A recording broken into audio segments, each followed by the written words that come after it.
Chapter 3.1 Light Off. Being of light, luminescent tree Noya Rao, you have reminded me what is beyond all of my earthly wishes. I long to be the light and the love in its purest form that enlightens the world surrounding me. I wish to be the light that shines through me. I want to be the love in action and in stillness, harmony, balanced femininity and wisdom. I thank you, Master Plant Spirits, from the depth of my heart. What a night you gave me. I would never have dreamed that it was possible. I was already strongly feeling the medicine even before it all started, but the intensity was increasing and increasing and increasing.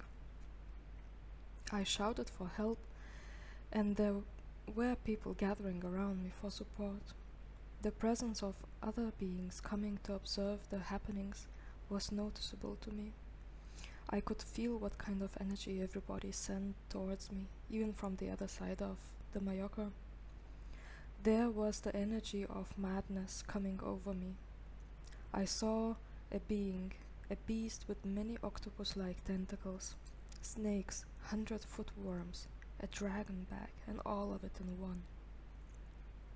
I felt he was living deep within me, so it was shocking and ugly to realize that the beast was part of me, and I resisted the acceptance. Luckily, I was already prepared for this night, so I sat straight, or in other words, didn't allow myself to lie down, and focused. It was the most difficult, distracting, single-point meditation I was trying to manifest. That energy was so strong. It felt like it had the power of an epidemic taking over humanity, and I was up to surviving it without being shattered into the smallest pieces. And he tried, oh, he tried to rip me apart. When I thought about getting it under control, it would go wild again. It would intensify, expand, and make it almost impossible to keep my focus. It felt like my soul was being pulled apart simultaneously in all directions. People that came to support me helped me focus. I listened to their words, felt their touches, followed their advice. Even if it was only for a moment, it gave me an anchor. I just needed to bring those moments of focus closer and closer to one another, I thought. Eventually it happened, but it took what felt like an endless amount of time. I always knew that I had enough persevering strength in myself to move a mountain, but this, it goes beyond the measures of the planet Earth.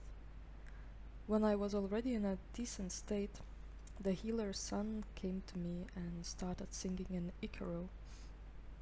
I could see how he put the pieces of me back together, but in a new lineup than before.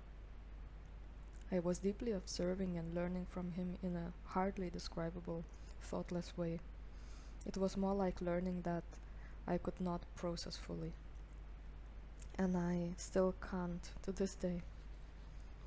Afterwards, the reflective phase took place, remembering the details, how it was, what it meant, trying to figure the details and connections out in my mind. So this beast was placed in my heart or my soul just to make an explosion when I had reached the appropriate preparation stage. It was pre-programmed to be let out when I was ready, but not earlier, otherwise it would have made me go literally crazy with no benefits from it. At first I thought that it was not mine and fought it hard. It felt so terrible to know that something so mighty and destructive was living inside me. The truth is, it was mine. It was given to me, and I willingly accepted this time capsule. It was in the time of my 4th incarnation in Tibet. The beings that came to observe the process were from that time as well. Now I know that such practice existed in Tibet. The process I went through is called Chod, transforming the enemy into a protector, darkness into light. An energetic sealed container is put in one's soul, programmed for certain time and circumstances. This creature with its multidimensional tentacles, went back into my heart after being transformed into a blindingly radiant white violet colored light. I asked Noya Rao to transform me into light and the vessel for the light to shine through. As it seems, it was not a new wish of mine. Noya Rao showed me that the capacity to love I had is like the tiniest, almost invisible nothing in comparison to what my heart is capable of now. I feel deeply honored. There was this huge, immensely strong light shining through my heart both forward and backward from my chest, as if it were a giant lighthouse. Before the ceremony, just during the last 3 minutes, I rushed and hugged a dear friend of mine participating in the ritual, saying to him, "Who knows, maybe we'll be different people tomorrow." I had survived ceremonial torture one more time.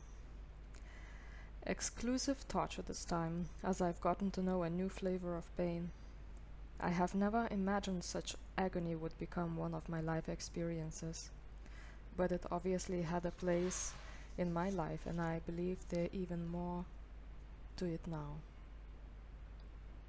The medicine, at least I remembered that it was all for the good this time, was chasing my ego that had escaped her trap a few times and was so proud of itself being smarter than those energies trying to overwhelm him. But my ego was chased into a corner and challenged by the spirit itself, as I perceived it, to see in a battle who is greater, just like in the previous ceremony with the tentacle being as big as an epidemic. The frightening memory from 2 nights ago with the beast I turned into a no enemy was very vivid in my body, mind, and soul. The greatness and power of the spirit at once presented itself in its vastness. Afraid of a torturous clash, with no possibility of winning, my ego collapsed, realizing its actual limitations, its weakness, its pride. I felt defeated. At no time in my life have I felt such humility before, and it has never left my side since then. Every time I would drink ayahuasca from then on, I would remember what terrains I had already walked and kind of free-willingly explored, and what awaited me if I let loose of modesty, knowing my human limitations. All of it was for a very noble reason, but the torture of that night was still not over. Sensations started to appear in my head. Something was being done inside my brain. Horrific, this time physical pain. I thought I would roll my eyeballs backwards eventually. It literally happened inside my brain. I was actually surprised afterwards that I didn't lose consciousness and went through it feeling every torturous moment. My brain's neurological connectivity was being changed. After my brain operation without anesthesia was done, I received a gift. The spirits offered to seal a tattoo on my wrist, yes, the one that was still hurting. A wave of gratitude overcame me. I felt so honored. With it, they were giving me the gift of healing, an ability to help people, and more. The tattoo is a contract. Sealed on my body, it will be an ornament for the arm I used to hurt so shamelessly. The only condition is that I would use my healing gift throughout my whole life. Giving back the gift after it was sealed is still possible, but it is not a decision one can take lightly. The torture was needed so that I would be in a suitable state for receiving and keeping the gift. I was told not to think about what I went through. It needed to be done, we managed it, and that's all. I had a purpose and will not to not repeat itself randomly in my life or throughout further ceremonies. Afterwards, I would feel the pain of others deeper than ever before. I felt the pain of those in the Mallorca and those in the other parts of the world as if it were mine, just without the aspect of suffering in it. I felt that I could not be at peace until those who suffer find their relief, but I make an effort in establishing a peaceful core for myself and those who are in need of an anchor. As I figured it out later, this tattoo is a gate to some very specific world, a dimension where beings with healing abilities live. I saw this world with incredibly light, floating, buoyant buildings, so fine in their structure like the Taj Mahal. It had layers upon layers of structures, and I could see all of them through all of them at once. There were so many fine details visible, I just could not depict it all in one flat, arm-sized picture suitable for a tattoo, but somehow it still had the depth and harmony in it.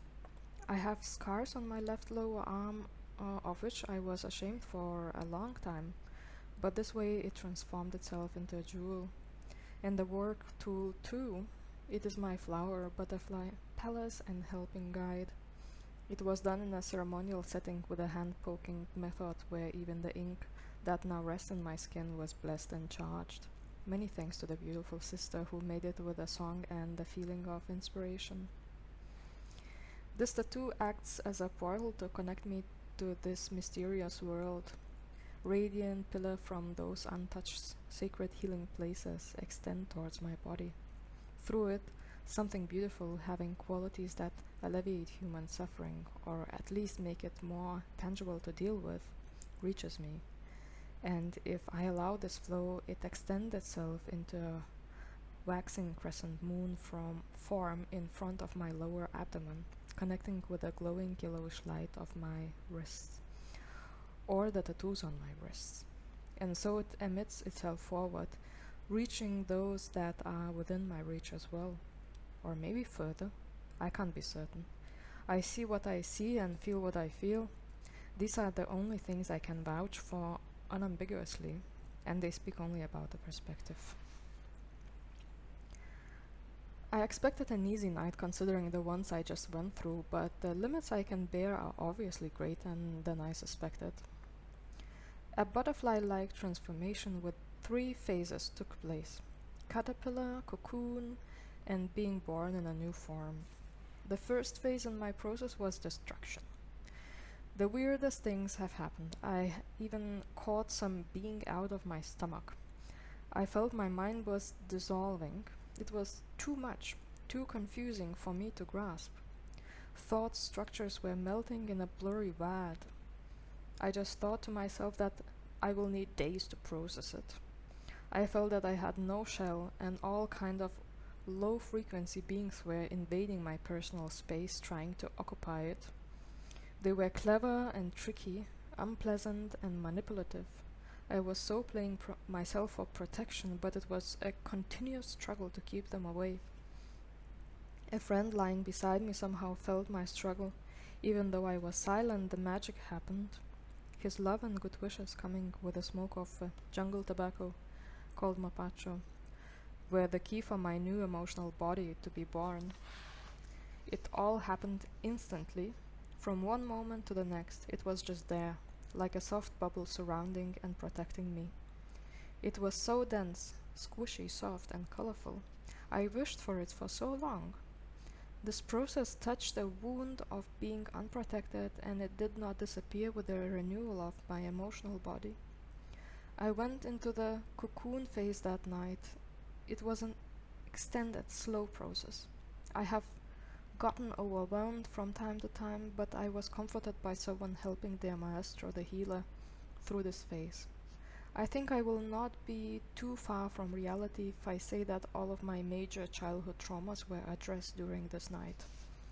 The medicine was taking the shock out of my system awfully slowly, gently guiding me from the topic to the next. No need to say, all of them were heart-rending. I understood that if the process had been faster, it would have induced another trauma onto my emotional body instead of healing it. Traumatic events happen fast, unexpectedly inducing shock and fear, freezing one's part of the soul in that time and state. In order to undo the shock, it has to take the opposite of fast. Even my birth trauma was addressed, and only the understanding that I chose to come down to this life, to earth, freed me from it. There must be something very valuable in this life if I would take the chance to go through the pain that I did go through in order to be here. I must really have wanted to be here. Without this understanding, it was just pure suffering. It made no sense to me. But if I am in charge of it and it was my decision, then I just need to be brave enough to go through it. Afterwards, I felt like after a car accident, all sore and needing time to heal the wounds, but in peace, feeling calm again. The medicine was pulling strings so that I would remember all that happened a long time ago, one by one. There were feelings of being unprotected, being abandoned, loneliness, energetic vampires sucking me out, things and gifts being taken away from me, people causing me harm and pain deliberately, other times unconsciously, needing to take care of myself when I am so vulnerable and yet not ready to do so. After all was done, I felt a boost of energy, joy to live, courage, strong will, and most of all, I felt like my own protector, that nobody could ever force me into doing something that I do not want anymore. The next morning, I was gentle and frail like a butterfly who is learning to spread her wings in order to fly. Her beauty must be treated softly, with gentleness and appreciation, and I shall be the first one to do so.